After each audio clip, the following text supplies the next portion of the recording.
Olá pessoal, boa tarde. Hoje eu vou fazer um vídeo um pouco mais cedo, hoje é domingo. E nesse vídeo eu vou continuar relatando a história da minha vida. Este é o 9º capítulo. E então o relato ainda, agora por um bom tempo, vai ser ainda no Tatetos, né? Aonde nós chegamos em 1962, e aqui nós vamos ficar por 10 anos mais ou menos, ou um pouquinho mais, não sei, né? Pois bem, então eu relatava no último capítulo, não é, como que foi a nossa vida com a chegada no Tateto. Já faz 2 anos que nós estamos aqui, e a gente está indo para a escola, e eu também queria ir para o catecismo. Mas como era longe e era só eu, daí a minha irmã, ela me fez catecismo em casa. A minha irmã mais velha, a Noelci. Ela mesma me catequizou em casa, né? Tinha os materiais, os mesmos materiais que se usavam na capela, que as catequistas usavam lá. Ela usou lá em casa para me catequizar. Tá certo, gente? Mas foi interessante que a gente fez a catequese com ela em casa. Daí no final do ano, daí tinha a provinha, né? Para ver se realmente a criança estava preparada ou não. Só que daí para fazer a prova, fazer o teste, daí a gente tinha que passar com uma catequista. A dona catequista de Tatetos, a principal, a coordenadora da catequese, era a dona Assunta. Era uma senhora de origem italiana, morava na vila, né? Então, mesmo que a criança fizesse o catecismo fora da comunidade, fizesse em casa, né? Morasse longe e fizesse em casa, daí no dia do teste, para ver se passava ou não, tinha que passar pelas mãos da dona Assunta. Era ela que levava os catequizandos para o padre que fazia o teste, fazia as perguntas, e o padre daí já selecionava quem estava preparado e quem não estava. Infelizmente, naquele ano que foi feito o curso, o teste dos catequizando, eu não passei. Não porque eu não sabia, mas o padre me fazia as perguntas e eu não respondia. Eu ria, eu dava risada, né? Do jeitinho do padre, do jeito dele falar. Ele era um padre bélgico, né? Ainda não tinha aprendido muito bem a falar o português, né? Daí ele me deixou de lado, disse assim, você tem que se preparar mais. Daí me deixou de lado. Também outros alunos ficaram de lado, né? Mas a maioria passaram pelo teste do padre. Tá certo, gente? Aí eu tava com 9 anos, também eu era novo, né? Os meus pais, eles sempre gostavam de que o filho tivesse no mínimo 12 anos ou 14 para fazer a primeira comunhão, para aprender bem e saber o que os filhos estavam fazendo. O meu irmão Batista, por exemplo, ele fez a primeira comunhão, ele estava com 14 anos. Tá certo, gente? 13 anos, 14 anos, era por aí. Lá em Marmeleiro, ainda quando nós morávamos no Rio Pocinho. Pois bem, gente, então passou. Essa vez não deu para fazer a primeira comunhão, né? Tive que esperar. O pai e a mãe até que gostaram, né? Porque eu era muito novo mesmo, tinha 9 anos. Eu nem sabia o significado de estudo, né? O que significava na vida do cristão, etc, etc. E além do mais, a, pelo fato do meu pai ser polonês, o pai dele era polonês e a mãe dele era ucraína, e eles eram residentes em Porto União, União da Vitória, naquela região por ali. Ali predomina bastante, na época predominava bastante o, a religião ucraína, que são os... Agora eu vou esquecer, quer ver? É a igreja ucraína, vamos dizer assim, né? Então, e eles eram disso. Eles eram dessa religião, meus avós eram dessa religião. E daí mudou com o meu pai pelo fato de ele casar com a mãe, e a mãe era católica, né? Então, daí nós seguimos, o pai e a mãe, claro, junto, assumiram o catolicismo e educavam os filhos na religião católica, né? Esqueceram aquela religião dos ucraínos, que agora não me vem o nome, mas na hora que me lembrar eu falo, tá certo, gente? E ali até hoje ainda predomina, tem bastante dessa religião dos ucraínos, né? Tem as igrejas, são bem diferenciadas, diferente das igrejas católicas, né? É difícil você achar uma igreja deles que não tenha torre e não tenha aquela cúpula arredondada em cima, igual às igrejas europeias, tá certo, gente? E é muito bonito. A liturgia deles, eles são católicos também, só que não são católicos romanos, eles pegam outra linha do catolicismo, né? E a missa deles, os cultos deles, é bem mais extenso do que os nossos cultos. Os nossos cultos têm uma duração aí de 1 hora, mais ou menos, dificilmente passa de 1 hora. E o culto deles, né, as celebrações deles podem chegar até 2 horas ou mais, tá certo, gente? Pois bem, vamos deixar de lado essa parte aqui, mas é importante, né, porque faz parte da vida da gente, a religião, a vida religiosa é muito importante. E eu sempre fui um menino assim que me interessava bastante pela religião. Nossa, como eu gostava, por exemplo, de esfolhar livros, né? Mesmo que não soubesse ler, eu esfolhar livros que tivessem imagens religiosas, tipo Nossa Senhora, Jesus Cristo, anjos, imagem de santos da Igreja Católica, a imagem de Deus. Nossa, como eu achava bonita a imagem de Deus, aquele velhinho bem velho, né? Com aquela barba grande, branca, aquele cabelo grande também, com todos aqueles mantos sobre o corpo. Nossa, eu achava lindo aquilo, né? Cristo também com sua túnica, o manto e tal, etc, né? Com cabelo comprido e barba. Eu admirava muito essas coisas e eu me apegava bastante a isso. E o pouco de oração que eu sabia rezar, eu rezava quando via essas imagens. Eu rezava. Podia ser qualquer momento que eu estivesse com figuras, estampas religiosas na mão, eu rezava ou eu conversava com elas, né? Sempre fui assim. Eu fui muito ligado à religião, né? Pois bem, daí na escola também. Lá na escola, tanto a Dona Alice como a professora Maria, elas não começavam a aula sem rezar, né? Rezava o Pai Nosso, Santo Anjo e Ave Maria.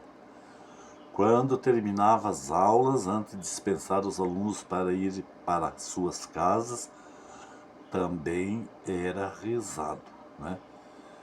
Rezado o Pai Nosso, Ave Maria e o Santo Anjo da Guarda, era também rezada a oração. Daí elas dispensavam para ir embora. A religião fazia parte também na educação escolar. Não era só na igreja. Tinha até aula de religião, né, administrado pelos professores na escola também. Isso foi por muito tempo. Eu tive religião nas escolas até chegar ao 4º ano do curso ginasial, que hoje é a 8ª série, né? Ou a 9ª série, sei lá. Porque mudou muito, né? Na época não, na época era 1º ginasial, 2º ginasial, 3º e 4º ano ginasial. Era desligado do primário. Era uma sequência de graus, né? E no curso ginasial, nos 4 anos, tinha aula de religião também. E era muito bom, porque os alunos tinham comportamentos bons, os alunos tinham comportamentos diferentes dos comportamentos de hoje. O aluno jamais abria a boca para ofender um professor ou brigar com um professor, que nem hoje é comum essas coisas, né? Mas na nossa época era diferente. Você mantinha uma conduta educacional muito boa entre alunos e professores e também entre os alunos, né? Pois bem, gente, tá. Então daí o pai já estava preparando a casa no terreno que ele comprou do tio Darcy, que era lá onde o sítio foi dividido em 2 partes, né? 5 aquele ficou com o meu tio e 5 aquele ficou com o meu pai, porque ele comprou. O meu pai comprou madeira em Beltrão e já estava começando a montar a casinha para nós se mudar para a nossa casa. Daí nós desocupava a casa velha, que era já há muitos anos em cima daquele terreno, né? Uma casa muito antiga, mais ou menos de 50, 60 anos, ou talvez até mais. Nós ia desocupar tudo lá, assim como moradores, ia morar na casinha nova que o pai estava já fazendo para nós. Lá nós só ia usar como galpão, para guardar produtos colhidos, e deixava as criação lá, né? Criação de porco, de galinha e a vaca e bezerro que nós tinha, né? Pois bem, então chegou um dia, dado o momento certo, nós se mudamos para a casinha nova, uma casinha bem bonitinha. Meu pai era carpinteiro e era muito caprichoso, fez uma casinha bem bonitinha, próximo da estrada, perto da fonte de água, porque na época a gente pegava água de fonte, né, com os baldes, com vasilhames, para trazer para dentro de casa. E também tinha o tanque de lavar roupa. Era tudo pertinho. O tanque de lavar roupa e a fonte, no caso, ia servir para a nossa morada nova e também para a morada velha, se no caso viesse alguém morar, né? Mas depois que nós saímos de lá, não veio ninguém mais morar lá, né? E a nossa casinha nova, ela tinha cozinha de bom tamanho, uma salinha de bom tamanho, tinha 3 quartos. O quarto dos nossos pais era maior, claro, né? Porque eles tinham cama grande. E daí tinha um outro quartinho com 2 ou 3 camas de solteiro. E daí tinha um outro com outra cama de solteiro, que era do meu irmão. O quarto do meu irmão dava direto para a cozinha. O do pai e o nosso quarto dava direto para a sala. Tá certo, gente? Então nós se mudamos ali. Daí ali não teve muita novidade, né? Porque era uma mudança pertinho, foi feito tudo a muque, não precisou carroça, não precisou caminhão, vamos supor, nada, né? Foi feito nas costas mesmo, porque não tinha coisas pesadas. O mais pesado era o fogão, que era o fogão de ferro, né? E daí ali todo mundo ajudou, era aquele formigueiro, uns indo e outros voltando, trazendo coisas, né? Até nós pequenos, que nem eu, que tinha 9 anos, o meu primo que também tinha 9 anos, que ele era da minha idade, até nós mesmos ajudava a carregar alguma coisa. Era aquele formigueiro, formiga indo e formiga voltando. Vazia, voltava carregada, vazia, voltava carregada. E assim foi. E em poucos momentos a mudança ia para dentro de casa. Porque era pouca coisa, não tinha armário, não tinha roupeiro, não tinha nada. Era só as camas, os forros de cama, as roupas do corpo. As roupas do corpo a gente pendurava num varalzinho feito dentro do quarto, né? Um varal feito com a madeira, tipo um cabo de vassoura, mas mais comprido, né? Que o pai mesmo preparava. Pregava na parede, no canto da parede, e ali pendurava as roupas, né? Era tipo um cabideiro mesmo, né? Pendurava as roupas, cada roupa no seu quarto. Também no pai dos nossos pais também a mesma coisa. Tinha uma mesinha para dobrar, guardar roupa dobrada no caso, né? E era assim que funcionava. E ali nessa casa nós ficamos bastante tempo. Nós ficamos quantos anos, né, morando ali. E daí a gente ficou também mais perto da casa dos nossos amiguinhos, do João, do Getúlio e do Nelsinho, né? Da nossa casinha enxergava a casinha do seu Barreiro. Tinha um vale entre as nossas casas, né? Lá da nossa casa era no alto, nós enxergávamos eles lá na casinha deles, e eles lá da casinha deles enxergavam nós. Às vezes você conversava assim, diretamente de nossas casas, porque a gente se enxergava e não era longe, era perto. E quando dava, a gente ia um na casa do outro para brincar também, né? Quando não tinha muito serviço, principalmente em feriados e domingo, né? Porque dia de semana eu não podia brincar com ninguém. Eu era babada, continuava sendo babada das gêmeas, e daí mais do Pedro, né? Que era o último nascido na família. E ele estava com um aninho e pouco já. E também tinha que cuidar da casa. O pessoal ia para a roça, eu tinha que cuidar do fogo, do fogão e do feijão, quando a mãe deixava feijão cozinhando, batata doce e etc. E era por aí. E tinha que cuidar mesmo, né?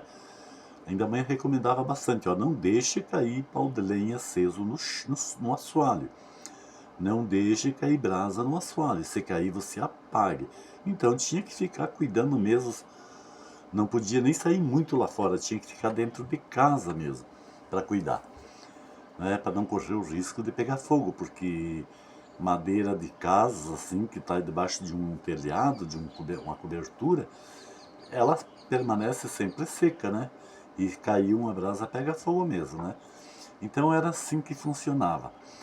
Ali tinha muitas coisas que acontecia na família, que a gente não entendia muito bem o porquê que acontecia, mas a gente sentia.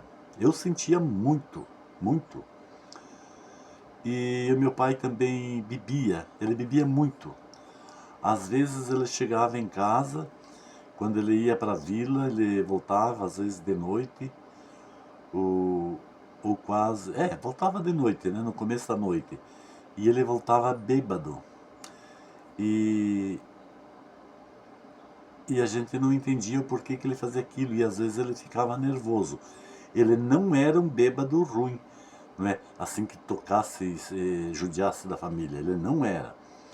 Mas ele vinha nervoso, ele quase não falava com ninguém e também não dava para falar com ele. Porque daí se falasse com ele, ele ficava meio assim, respondia ou tinha ação, agia de maneira áspera, né? A gente diz assim, áspera. É desconfortável, né? Então a gente sofria por causa disso, porque a gente não sabia o que se passava na cabeça dele e não sabia também por que ele bebia, por que ele fazia aquilo, que se ele bebesse ele mudava o comportamento. Isso foi por um bom tempo, assim, né? Depois, futuramente, ele mudou. Ele mudou. Não na bebida, continuou bebendo e ele bebia e foi continuando cada vez mais. Mas só que ele mudou o comportamento dele. Tá certo, gente? Mas se a gente vai chegar lá mais no futuro, daí a gente fala, né? E o importante é falar agora aqui nesse vídeo, que é o 9º capítulo, do que acontecia e do que eu sentia e qual era a minha, a minha reação sentindo os problemas da família. E tinha problema. Às vezes o meu pai ficava assim um pouco agressivo, mas era quando alguns de nós, mas isso independente da bebida, né? Independente da bebida. Isso era no corriqueiro do dia a dia, né? Quando algum de nós aprontava alguma peraltice, alguma arte, ou não fazia algum serviço que ele pedia para fazer, daí ele ficava bravo, né? Mas isso é normal, todo pai ou mãe fica assim, né? E então às vezes ele daí queria executar, né? Só que ele também era, daí se ele pegasse para executar, ele era um pouco violento.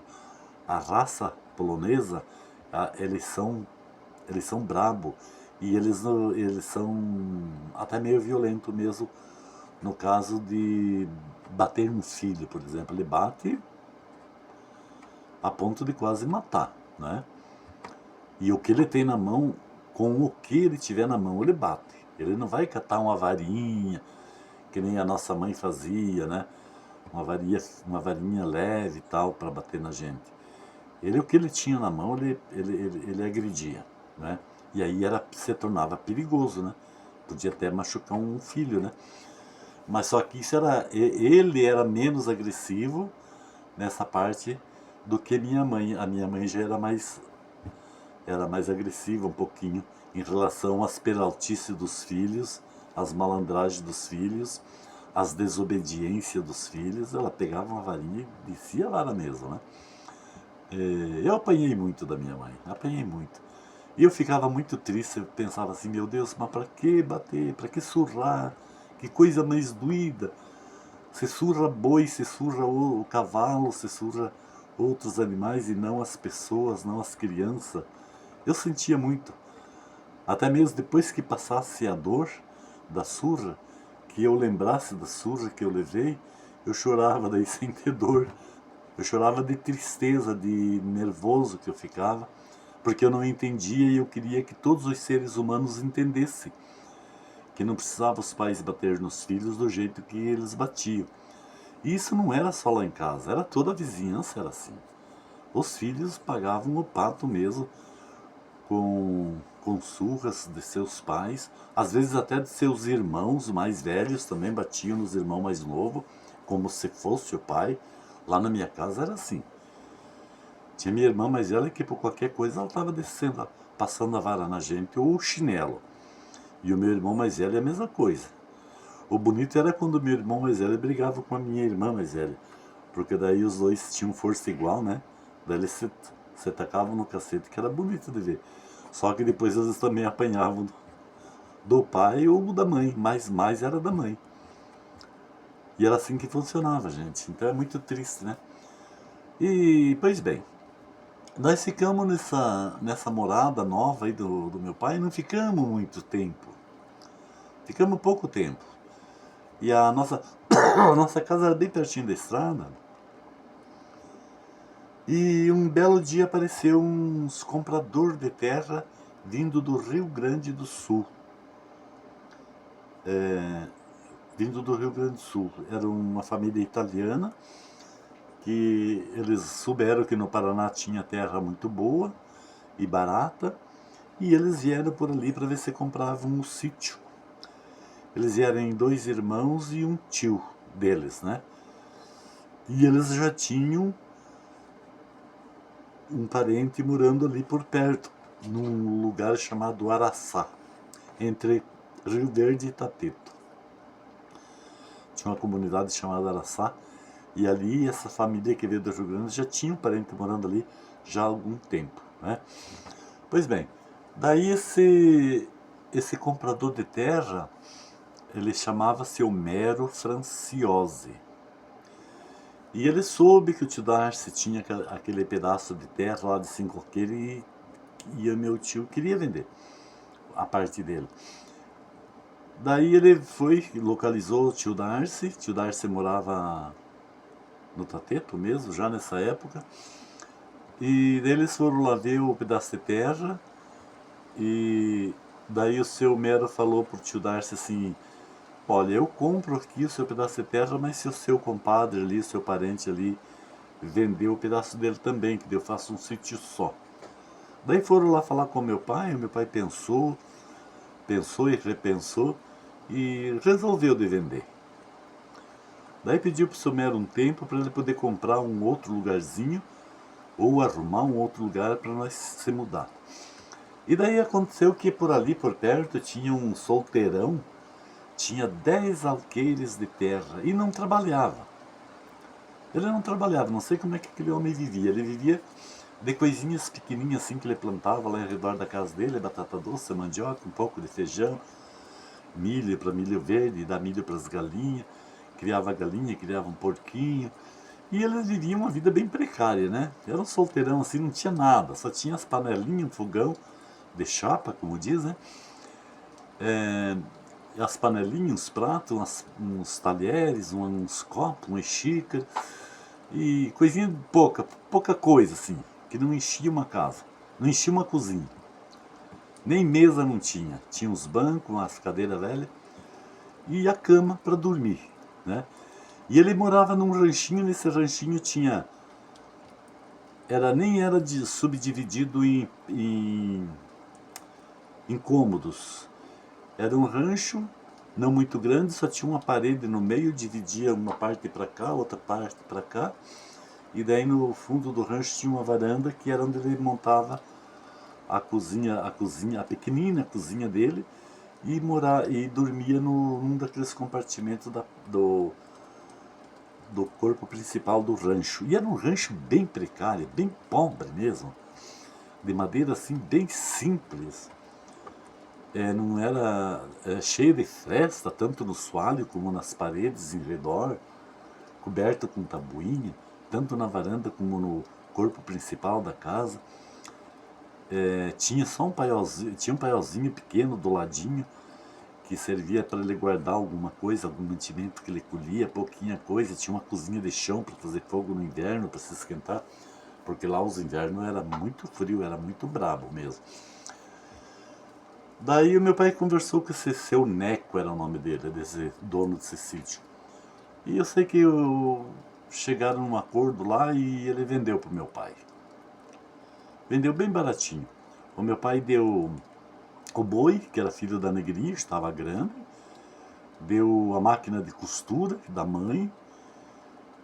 Deu um porco e deu 8.000 cruzeiros na época. 8.000 cruzeiros, foi só. Daí ficou assim.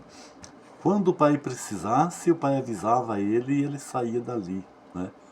E se ele saísse dali, ele ia morar com o irmão dele, que era o seu Nenê Xavier, que morava ali pra frente. E só que ficou tudo combinado, né? Quando o seu Homero viesse do sul para morar na casinha, que era nossa, nós tínhamos que sair para ir lá pro seu Neco. Mas lá no seu Neco dava para nós ir para lá sem que ele precisasse sair, porque ele não tinha nada. Eu não sei, era um acampamento. A casa dele era um acampamento.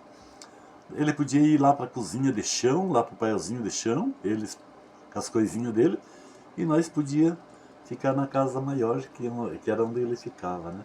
Se no caso acontecesse. Daí o meu pai colheu todas as roças que tinha naquele ano e tal, para desocupar tudo para o seu Homero, daí venderam, né? O pai e o tio Darcy venderam para o seu Homero voltou para o Rio Grande do Sul para buscar mudança. E eu sei que passou um belo dia, a mudança do seu Mero chegou. Muita caminhão. Pense no tamanho da mudança, né? Eles eram gente que podiam, né? Que eles tinham capital. Chegou aquele baita caminhão com aquela enorme mudança e nós tudo dentro de casa ainda. Foi aquele corre-corre, tirando as coisas de dentro da nossa casa, punhando numa carroça para levar lá para casa do seu, onde era do seu Neco. E o seu Mero descarregando, primeiro descarregou os bois, ele trouxe uma junta de boi para trabalhar, muito bom de trabalho. Descarregou os bois, depois que descarregou os bois começou a descarregar a mudança. A mudancinha do seu Mero era mais ou menos grande. Tinha guarda-roupa, tinha guarda-louça, tinha mesa, tinha fogão, tinha pia, tinha camas, tudo coisas boas, né? E tinha guarda-roupa do casal e guarda-roupa do quarto de visita, que ele ia montar quarto de visita. Eles tinham uma filha só, chamada Louvaine. E daí nós tiramos as nossas coisas ali, levamos lá para a casinha do seu Neco, onde era do seu Neco, que o pai comprou dele. E o seu Mero colocou as coisas dele ali, largou as criação lá no potreiro, daí nós enchemos a nossa vaca lá para pegar depois. O seu Mero falou que podia deixar, os porcos também. Eu sei que o seu Mero arrumou as coisas dele em pouco tempo e nós mudamos lá para o sítio onde era do seu Neco Xavier, numa casa bem pequena, bem esculachada, bem pobre. Nós já se considerava bonzinho ali naquela casinha nova que o pai fez, com madeiras bonitas, boa, de pinheiro, né? De repente voltamos para uma casa, tudo feito de tábua rachada muque, manual, né? porque daí ficam umas paredes assim muito dispareia, né? Umas tábuas largas, outras fininhas, cheias de fresta. Voltamos para um casebre de novo. Mas aí ali nesse queimo, não é? Agora eu vou parar porque está com 30 minutos e a minha internet está para carregar 30 minutos, demora até mais de 1 hora. Então eu continuo no 10º capítulo, tá certo, gente? E vou relatando tudo o que eu me lembro. Eu ainda tenho que lembrar mais coisas nesse tempo, nesse queimo no tapete, não é? Em relação à minha vida, porque eu quero falar da minha vida. Mas a minha vida também depende da minha família. Beleza, gente? Deixe seus comentários aqui. Se inscrevam no meu canal. Ativem o sininho das notificações, que fica legal, né? Façam os seus comentários. Deem o seu joinha, que também é muito bom. É importante para mim. Beleza, gente? Então até o próximo capítulo. Fui, tchau. Mas eu volto de novo, tá certo? Tem muito ainda o que contar. Tem muita história para contar, gente. Eu acho que vai dar eu não sei, mas acho que vai dar uns 20 capítulos por aí.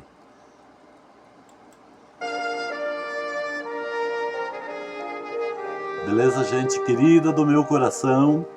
Um abração para todos. Um beijão no coração de cada um de vocês.